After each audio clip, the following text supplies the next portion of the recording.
Hello guys, इसी study classes में आप सभी का बहुत बहुत स्वागत है। आज आपको हिंदी साहित्य और व्याकरण के मोस्ट इम्पोर्टेंट क्वेश्चन पढ़ने के लिए मिलेंगे।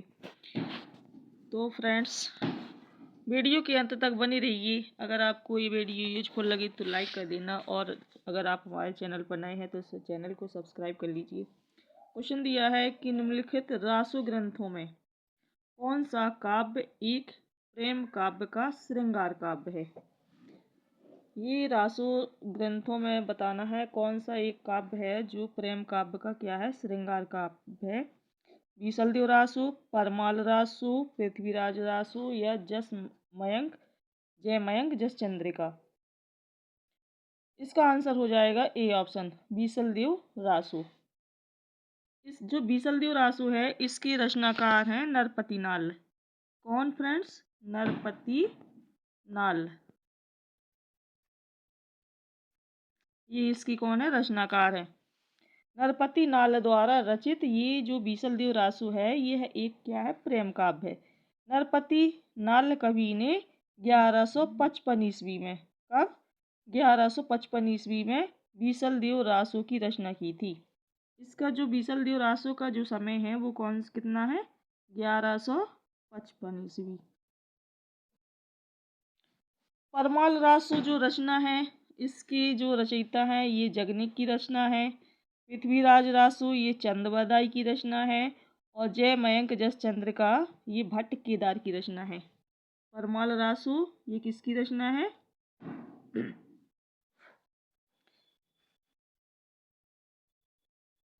ये जगनिक की रचना है। किसकी? जगनिक की। पृथ्वीराज रासो ये चंदबरदाई की रचना है। और जयमयंक जस चंद्रिका ये किसकी रचना है? ये भट्ट केदार की है। इसका जो आंसर है ये कौन सा हो जाएगा? ये ऑप्शन। अगला क्वेश्चन है कि अष्टछाप के लेखक कवि नंददास किसके शिष्य थे? अष्टछाप में जो कवियों की संख्या है वो 8 थी। जो नंददास हैं ये किसके शिष्य थे? तो ये विट्ठलनाथ के शिष्य थे। किसके? विट्ठलनाथ के। जो नंददास हैं ये किसके शिष्य थे? विट्ठलनाथ के। सी ऑप्शन इसका सही हो जाएगा। ये अष्टछाप में 8 भक्त कवि थे, कृष्ण भक्त कवि। इनमें जो 4 थे, 4 बल्लभाचार्य के शिष्य थे और 4 विट्ठलनाथ के शिष्य थे। बल्लभाचार्य के जो 4 शिष्य थे वो कौन कौन से थे? कुंभन दास, सूदास, परमानंद दास और कृष्णदास। और विट्ठलनाथ के 4 शिष्यों में गोविंद स्वामी और नंददास, छीत स्वामी, चतुर्भुज दास, ये 4 किसके शिष्य थे? विट्ठलनाथ के। अगला क्वेश्चन है कि प्रेरणा नामक कहानी रचित है किसके द्वारा? जो प्रेरणा कहानी है ये किसके द्वारा रचित है? नगेंद्र द्वारा, हजारी प्रसाद द्विवेदी के द्वारा, जयशंकर प्रसाद द्वारा या फिर प्रेमचंद के द्वारा। इसका आंसर सही हो जाएगा डी ऑप्शन, प्रेमचंद द्वारा ये प्रेरणा कहानी रचित है। जो प्रेरणा नामक कहानी है ये इसकी रचनाकार कौन है? मुंशी प्रेमचंद। अगला क्वेश्चन है कि विद्यापति ने कुल कितने ग्रंथों की रचना की? 10, 12, 16 या फिर 14। इसका आंसर हो जाएगा डी ऑप्शन, विद्यापति ने कुल 14 ग्रंथों की रचना की। कितने? 14 ग्रंथों की। बिहारी सतसई में दोहों की संख्या कितनी है बताना है। 500, 718, 719 या फिर 717। तो बिहारी सतसई में जो दोहों की संख्या है वो कितनी है? 719। सी ऑप्शन इसका सही हो जाएगा। बिहारी दास द्वारा रचित बिहारी सतसई में दोहों की संख्या 719 है। कहीं कहीं पर इसमें 713 और कहीं कहीं पर 719 दी गई है, लेकिन 719 इसकी संख्या है। अगला क्वेश्चन है कि धूमिल को किस काव्य कृति पर साहित्य अकादमी पुरस्कार मिला था? किसको? धूमिल को। कल सुनना मुझे, सुदामा पांडे का प्रजातंत्र, संसद से सड़क तक या किसी पर नहीं। तो आंसर इसका हो जाएगा ए ऑप्शन, कल सुनना मुझे। इस रचना पर धूमिल को साहित्य अकादमी पुरस्कार मिला था, कल सुनना मुझे। अगला क्वेश्चन है कि शब्द की वह शक्ति जिससे वाच्यार्थ प्रकट होता है क्या कहलाती है। शब्द की वह शक्ति जिससे वाच्यार्थ प्रकट होता है बताना है। जो शब्द शक्तियाँ होती हैं ये 3 होती हैं, अविद्या, लक्षणा और व्यंजना। तो जिससे वाच्यार्थ प्रकट होता है परिभाषा है वह क्या कौन सी शब्द शक्ति कहलाती है। लक्षणा, व्यंजना, शब्द शक्ति या फिर अविद्या। इसका जो आंसर है वह अविद्या कहलाती है। शब्द की वह शक्ति जिससे वाच्यार्थ प्रकट होता है वह अविद्या कहलाती है। डी ऑप्शन इसके सही हो जाएगा। अगला क्वेश्चन है कि हिंदी में रेखा चित्र के प्रथम रचयिता पंडित पदम सिंह शर्मा की रचना का नाम बताना है। पद्मराग, पथ के साथी, 10 तस्वीरें, रेखा और रंग। इसका आंसर हो जाएगा ए ऑप्शन पद्मराग। रेखा चित्र की जो प्रथम रचयिता है पदम सिंह शर्मा की पद्मराग ये क्या है रचना है।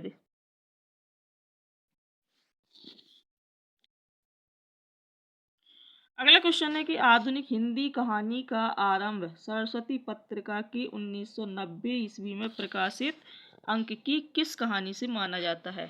आधुनिक हिंदी कहानी का जो आरंभ है सरस्वती पत्रिका की 1990 ईस्वी में प्रकाशित अंक की किस कहानी से माना जाता है।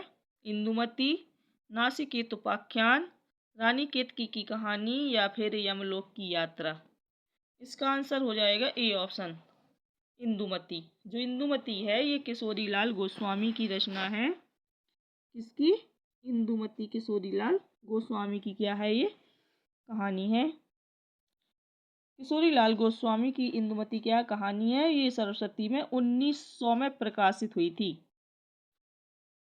यह शेक्सपियर के टेम्पेस्ट नाटक के आधार पर लिखी गई। जो नासिकेत उपाख्यान है ये सदल मिश्र की रचना है। रानी केतकी की कहानी ये ईसा अल्लाह खां की रचना है। और यमलोक की यात्रा ये किसकी है राधाचरण गोस्वामी की। अगला क्वेश्चन है कि श्रृंगार रस का स्थायी भाव क्या है। श्रृंगार रस का स्थायी भाव बताना है। शोक, रति, हास या फिर उत्साह। इसका आंसर हो जाएगा बी ऑप्शन। श्रृंगार रस का स्थायी भाव क्या है रति है। बी ऑप्शन सही हो जाएगा। अगला क्वेश्चन है कि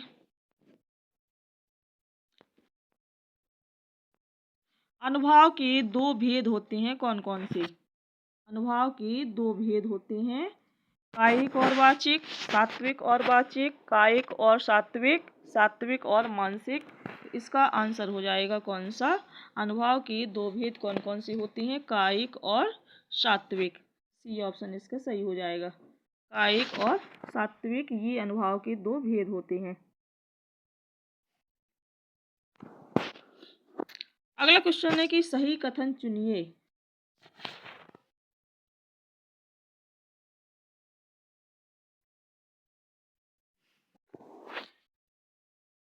अगर इसकी जो कायिक और सात्विक है अगर आपको इनकी परिभाषा समझना है तो जो शरीर में होने वाले अनुभव कोई भी हम हाव भाव अपने शरीर के द्वारा प्रकट करते हैं वो क्या कहलाते हैं कायिक कहलाते हैं। जैसे किसी को पकड़ने के लिए हाथ बढ़ाना, जब हम किसी को पकड़ते हैं तो हाथ बढ़ाते हैं तो ये क्या है कायिक है। और जो अनुभव मन में आकर भाव के कारण स्वतः प्रकट हो जाते हैं वे सात्विक कहलाते हैं। जैसे पसीना आना, रोए खड़े हो जाना, कपकपी छूटना, ये सभी क्या है ये सात्विक हैं। अगला क्वेश्चन है कि सही कथन चुनिए। बताना सही कथन या और वह आध ध्वनियाँ जो आध स्वर कहलाती हैं या व्यंजन को उच्चारण बिना स्वर की सहायता से हो सकता है। अवधेश का विग्रह अव प्लस धेश होता है या हिंदी में व्यंजनों की संख्या 60 है। इसमें सही कथन बताना है आपको तो इसका ए ऑप्शन सही हो जाएगा। या और वह ये ध्वनियाँ अर्ध स्वर कहलाती हैं ये दोनों कौन कोई या और वह। अगला क्वेश्चन है कि देवनागरी लिपि की सबसे बड़ी विशेषता बताना है कौन सी है। देवनागरी लिपि की सबसे बड़ी विशेषता ये हिंदी भाषा की लिपि होना, प्राचीन लिपि होना, अनेक भारतीय भाषाओं की लिपि होना या फिर सर्वाधिक वैज्ञानिक लिपि होना, एक ध्वनि के लिए एक संकेत होना। इसका आंसर क्या हो जाएगा डी ऑप्शन सही हो जाएगा। देवनागरी लिपि की जो सबसे बड़ी विशेषता है वो सबसे अधिक वैज्ञानिक लिपि होना तथा एक ध्वनि के लिए एक संकेत होना। अगला क्वेश्चन है, कर्म कारक के लिए प्रयुक्त होने वाला चिन्ह कौन सा है? कर्म कारक के लिए, करने के लिए, से या फिर को। आंसर हो जाएगा डी ऑप्शन। कर्म कारक के लिए प्रयुक्त होने वाला चिन्ह कौन है? को है। अगला क्वेश्चन है कि इनमें से किस शब्द के पर्यायवाची गलत हैं? किस शब्द के पर्यायवाची क्या है? गलत दिए गए हैं, बताना है। कमल का पर्यायवाची बताना है, क्या ये सही है? जलज, पंकज, सरोज, पुष्पिका, कुसुम, फूल, सुमन, सरस्वती का गिरा, भारती वाणी, सूर्य का दिवस या बासर। तो इसमें गलत बताना है किस शब्द के पर्यायवाची गलत दिए गए हैं। तो ये जो सूर्य के पर्यायवाची हैं ये गलत दिए गए हैं। सूर्य के पर्यायवाची गलत हैं। ये सूर्य के पर्यायवाची होते दिवाकर, भास्कर, प्रभाकर, रवि, भानु। ये क्या है? सूर्य के हैं। बाकी ये जो कमल के सही हैं, पुष्प के भी सही हैं, सरस्वती के भी सही हैं, सूर्य के पर्यायवाची ये गलत दिए गए हैं। अगला क्वेश्चन है कि लंबोदर उदाहरण है किसका? लंबोदर, लंबोदर का मतलब होता है जिसका लंबा है उदर, जिसका। उदर माने होता है पेट। किसका? अर्थात लंबोदर किसको कहते हैं? गणेश जी को। तो ये किस समास का उदाहरण है? बताना है। बहुब्री समास, द्वंद्व समास, द्विगु समास या फिर कर्मधारय समास। इसका आंसर हो जाएगा बहुब्री समास। लंबा है उधर जिसका अर्थात गणेश, लंबोदर, इसमें बहुब्री समास है। बहुब्री समास में क्या होता है कि कोई पद प्रधान नहीं होता। समस्त पद इसमें किसी अन्य तीसरे की ओर संकेत करते हैं। इसमें ना तो पूर्व पद प्रधान होता है और ना ही उत्तर पद प्रधान होता है, बल्कि तीसरा इसमें प्रधान होता है। अगला क्वेश्चन है कि अपव्यय शब्द का विलोम होगा कौन सा? अपव्यय का बताना है। अधिव्यय, व्यय, मितव्यय या इनमें से कोई नहीं। इसका आंसर हो जाएगा सी ऑप्शन। अपव्यय का विलोम क्या होगा? मितव्यय। सी ऑप्शन सही हो जाएगा। अगला क्वेश्चन है कि निरख सखी ये खंजन आए, फेरे उन मेरे रंजन ने, नयन इधर मन भाए। इन पंक्तियों में कौन सा गुण है? ओज गुण, माधुर्य गुण, प्रसाद गुण या इनमें से कोई नहीं। इसका आंसर हो जाएगा बी ऑप्शन, माधुर्य गुण। निरख सखी ये खंजन आए, फेरे उन मेरे रंजन ने, नयन इधर मन भाए। इन पंक्तियों में माधुर्य गुण है। इसका बी ऑप्शन सही हो जाएगा। माधुर का अर्थ होता है मधुरता या मिठास। इस काव्य में मिठास मधुर वर्गों के प्रयोग से आती है। जब कोमल वर्णों या अक्षरों का प्रयोग हो, शब्द भी मधुर हो और उनके अर्थ प्रकट किया गया अर्थ क्या हो? भावपूर्ण हो, तो कविता में हमेशा माधुर गुण ही आता है। अगला क्वेश्चन है, चैन की बंसी बजाना। इसका अर्थ क्या है? चैन की बंसी बजाना। साइकिल की चैन की बांसुरी बना कर बजाना या मौज करना, फुर्सत में बंसी बजाना या बेरोजगार होना। बताना चैन की बंसी बजाना। इसका अर्थ क्या हो जाएगा? ये मुहावरा है। इसका अर्थ हो जाएगा मौज करना। ठीक है, चैन की बंसी बजाना। अगला क्वेश्चन है कि रघुवंशम ये किसकी रचना है? व्यास, रतमुनि, कालिदास या फिर चाणक्य। रघुवंशम ये किसकी रचना है? ये कालिदास की रचना है। किसकी? कालिदास की। अगला क्वेश्चन है, रमा शब्द के रूप की सप्तमी विभक्ति के बहुवचन में कौन सा रूप होगा? सप्तमी विभक्ति बहुवचन 7 विभक्तियां होती हैं। बताना है रमा शब्द का रूप सप्तमी विभक्ति और बहुवचन में कौन सा रूप बनेगा? रमासु, रमाणाम, रामेयो या फिर रामायण। इसके लिए आपको रमा शब्द की 7 विभक्तियों में रूप और तीनों वचनों में रूप याद करना पड़ेगा, तभी आपको पता चलेगा कि सप्तमी विभक्ति बहुवचन में रूप क्या बनेगा। तो इसका आंसर क्या हो जाएगा?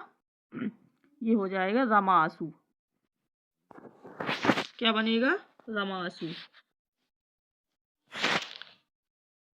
अगला क्वेश्चन है, अस्मत् शब्द की तृतीय विभक्ति के रूप कौन कौन से हैं? अहम आवाम वयम, मया आवाभ्याम अस्माभिः, मत आवाभ्याम अस्मत् या सम आवियो अस्माकम। इसका रूप आंसर हो जाएगा कौन सा? बी ऑप्शन, मया आवाभ्याम अस्माभिः। ये अस्मत् शब्द की तृतीय विभक्ति के रूप हैं। अगला क्वेश्चन है कि हिंदी साहित्य में निम्नलिखित पंक्तियां किसके द्वारा लिखी गईं? ये पंक्तियां बताना है किसके द्वारा लिखी गई हैं। यद्यपि सुजाति सुलक्षणी सुवर्ण सरस सुब्रत भूषण बिनु न विराजई कविता बनता मित्र। कबीरदास, केशवदास, रहीमदास या फिर तुलसीदास। आंसर हो जाएगा बी ऑप्शन, केशवदास। ये जो पंक्तियां हैं ये केशवदास के द्वारा लिखी गई हैं। किसके द्वारा? केशवदास के द्वारा। अगला क्वेश्चन है कि अभिज्ञ शब्द का विलोम क्या होगा? अभिज्ञ शब्द का भिज्ञ, सभिज्ञ, अनभिज्ञ या फिर सुभिज्ञ। इसका आंसर हो जाएगा अनभिज्ञ। अभिज्ञ शब्द का विलोम अनभिज्ञ हो जाएगा। अगला क्वेश्चन है कि उत्साह शब्द का विशेषण है। कौन सा है उत्साह शब्द का विशेषण? उत्साह, अत्साह, उत्साहित, उत्साह या फिर उत्साही। उत्साह शब्द का विशेषण बताना है। ये हो जाएगा उत्साहित। बी ऑप्शन इसका सही हो जाएगा। अगला क्वेश्चन है कि वीरांगना नामक उपन्यास की रचयिता कौन है? वीरांगना नामक उपन्यास की रचयिता जयशंकर प्रसाद, राम नरेश त्रिपाठी, जगन्नाथ या फिर रामधारी सिंह दिनकर। तो ये उपन्यास है ये वीरांगना और इसकी रचयिता पूछा गया है। इसका जो आंसर है ये डी ऑप्शन सही हो जाएगा। वीरांगना नामक उपन्यास के रचयिता रामधारी सिंह दिनकर हैं।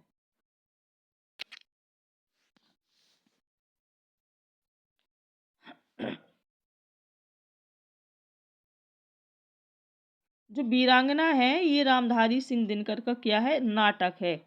क्या है इनका? नाटक है। अगला क्वेश्चन है कि मोहन से चला नहीं जाता इस वाक्य में कौन सा वाच्य है? चला नहीं जाता कर्मवाच्य, भाववाच्य, कर्तवाच्य या फिर इनमें से कोई नहीं। आंसर हो जाएगा भाववाच्य। मोहन से चला नहीं जाता इस वाक्य में कौन सा वाच्य है? भाववाच्य, यानी इसका बी ऑप्शन सही हो जाएगा। अगला क्वेश्चन है कि आज गणित के अध्यापक ने कक्षा नहीं ली। इस वाक्य में अर्थ के आधार पर वाक्य है कौन सा? आज्ञावाचक, निषेधवाचक, प्रश्नवाचक या फिर इच्छावाचक। इसका आंसर हो जाएगा बी ऑप्शन, निषेधवाचक। तो फ्रेंड्स, अगर ये वीडियो आपको अच्छा लगा हो तो लाइक करना, चैनल को सब्सक्राइब करना।